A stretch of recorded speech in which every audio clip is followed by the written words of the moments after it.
वैशाख मास महात्म्य की कथा रोज सुबह सबसे पहले सुनने के लिए चैनल को सब्सक्राइब करना ना भूलें। हरे कृष्णा, राधे राधे। श्री ओम नमो भगवते वासुदेवाय। आज मैं आपको श्री वैशाख मास महात्म्य की 9वें अध्याय की कथा सुनाने जा रही हूँ। आइए मन में श्री हरि का ध्यान करते हुए कथा को प्रारंभ करते हैं।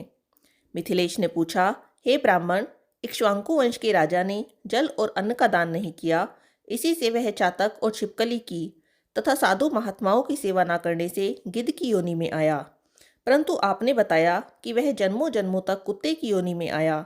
उसने केवल संत महात्माओं की सेवा नहीं की, सो उसका फल उसको नहीं मिलता था। लेकिन उसने कभी किसी को कष्ट भी नहीं दिया, सो बिना कारण ही उसे कुत्ते की योनि क्यों मिली, इसका मुझको संशय है।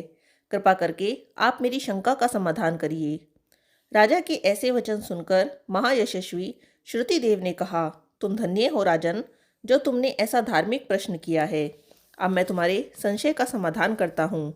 यह वार्ता भगवान शिव ने कैलाश पर्वत पर श्री पार्वती जी से कही थी। सब लोकों की रचना कर उनको परलोक और लोक दो प्रकार की स्थिति बताई और इनकी स्थिति के निमित्त तीन तीन भेद बताए। जल सेवा, अन्न सेवा, औषधि सेवा, यह तीनों इस लोक की स्थिति हेतु है, तथा साधु सेवा, विष्णु पूजा और धर्म, यह तीनों पारलौकिक स्थिति के हेतु हैं। जैसे ऐहिक कर्म से धन संपत्ति आदि प्राप्त हो सकते हैं, वैसे ही पारलौकिक क्रियाएं कभी कभी दुख का कारण भी हो जाती हैं।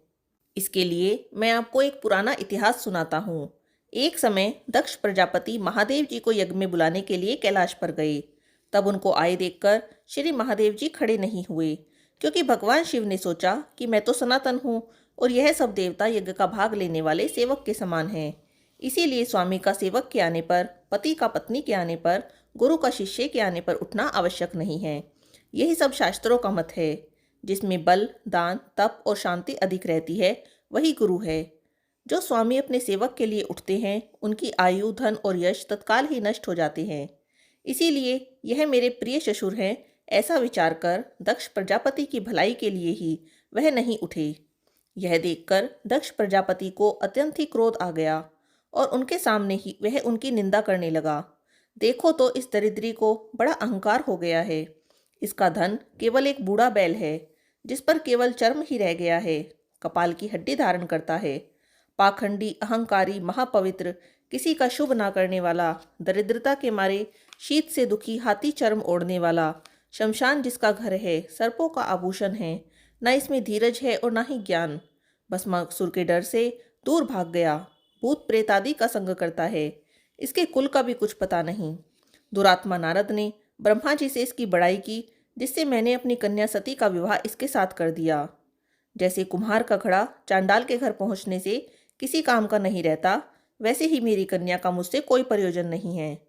इस प्रकार दक्ष प्रजापति भगवान शंकर और सती को यज्ञ का निमंत्रण न देकर कुवाक्य कहकर वहां से चला गया और यज्ञ के स्थान में ऋत्विक और मुनियों को लेकर विधि पूर्वक यज्ञ करने लगा।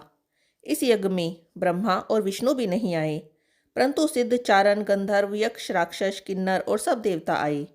सती को भी यह लालसा उत्पन्न हुई कि किस प्रकार मैं यज्ञ का उत्सव देखूं और अपने संबंधियों से भी मिल लूं। महादेव जी के रोकने पर भी वह नहीं मानी और जाने का निश्चय कर लिया। भगवान शिव ने कहा, हे भद्र, दक्ष सदैव सभा में बैठकर मेरी निंदा करता है। वह तुमसे सहन नहीं हो सकेगी। तुम अवश्य अपना शरीर त्याग दोगी। अतएव तुम अपने पिता के घर मत जाओ, इसमें कल्याण नहीं है। इस प्रकार समझाने पर भी देवी सती नहीं मानी और चुपचाप चल दी। तब पीछे जाकर नंदी ने उनको अपनी पीठ पर बैठा लिया और कितने ही भूत प्रेत आदि उनके संग हो लिए। जब वह अपने महल में पहुंची तो किसी ने उनके साथ कोई बात नहीं की। तब भगवान शिव की बात को याद करके वह यज्ञशाला में गई। वहां पर सभा के लोग भी देवी सती से कुछ नहीं बोले। देवी सती चुपचाप वहां खड़ी रही और रुद्र की आहुति तक अपने पिता की चेष्टा देखती रही। जब उनके पिता ने रुद्र की आहुति नहीं दी, तब देवी ने क्रोध युक्त होकर कहा कि जो बड़ों का अपमान करते हैं उनका कल्याण नहीं होता। तुमने सारे जगत के रचयिता अविनाशी रुद्र को आहुति नहीं दी। यहाँ जितने ऋषि, मुनि, महात्मा इकट्ठे हुए हैं, इन्होंने तुमको सुदबुद्धि नहीं दी। ऐसा प्रतीत होता है कि विधाता तुम्हारे साथ इनके भी प्रतिकूल है। जब देवी यह वचन कह रही थी, तब पूषा देवता मुंह फाड़कर हंसने लगे और कर्महीन भृगु दाढ़ी और मूछ फड़काने लगे। दक्ष निंदा करने लगे। यह सब बातें सुनकर देवी सती को अत्यंत ही क्रोध आ गया और वह पति की निंदा सुनकर प्रायश्चित के रूप में सबके देखते ही देखते हवन कुंड में कूद पड़ी। देवी के गिरते ही हाहाकार मच गया। भगवान शिव के गण भागकर शिवजी के पास गए और सारी कथा सुनाई। महादेव ने काल रूप हो क्रोध से अपनी जटा उखाड़कर पृथ्वी पर दे मारी, जिससे कि बड़ा भयंकर महाकाय वीरभद्र उत्पन्न हुआ। तब भगवान शिव ने उसको आज्ञा दी कि मेरे निंदक दक्ष का जाकर नाश कर दो, जिसके कारण सती को अपना शरीर त्यागना पड़ा। महादेव की आज्ञा पाकर सहस्त्र भुजाओं वाला और यमराज के सदृश वह वीरभद्र यज्ञशाला में पहुंचा और देवता असुर मनुष्य जो भी यज्ञ में उपस्थित थे सबको मारने लगा। ऋषि भृगु की दाढ़ी मूछ उखाड़ दिए। जिसने जो अंग फड़काया था वीरभद्र ने उसका वही अंग उखाड़कर फेंक दिया।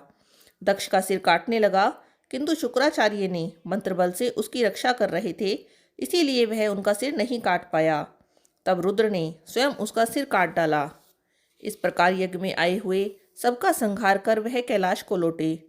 जो मरने से बच गए थे वे सब भागकर ब्रह्मा जी की शरण में गए। ब्रह्मा जी उनको साथ लेकर कैलाश में गए और वहां जाकर अनेक प्रकार से समझा बुझाकर भगवान शिव को उन्होंने शांत किया। फिर महादेव जी को साथ लेकर वे यज्ञशाला में पहुंचे। यज्ञ में जो मारे गए थे उनको जीवन दान दिया गया और महादेव जी ने दक्ष के धड़ पर बकरे का सिर रख दिया, जिससे आज तक उनके उपासक दक्ष को उनकी प्रसन्नता के लिए बम बम बम करते हैं। भृगु जी के मुख पर बकरे की दाढ़ी लगा दी, पूषा के दांत नहीं लगाए। उनसे कह दिया गया कि वह पीसकर खा लिया करेगा। इस प्रकार सबको अंग सहित किया गया। अब दक्ष प्रजापति पहले की तरह ही यज्ञ करने लगा। यज्ञ संपूर्ण होने पर सब देवता अपने अपने स्थानों को चले गए। यहाँ पर श्री वैशाख महात्म्य के 9वें अध्याय की कथा समाप्त होती है। हरे कृष्णा, राधे राधे।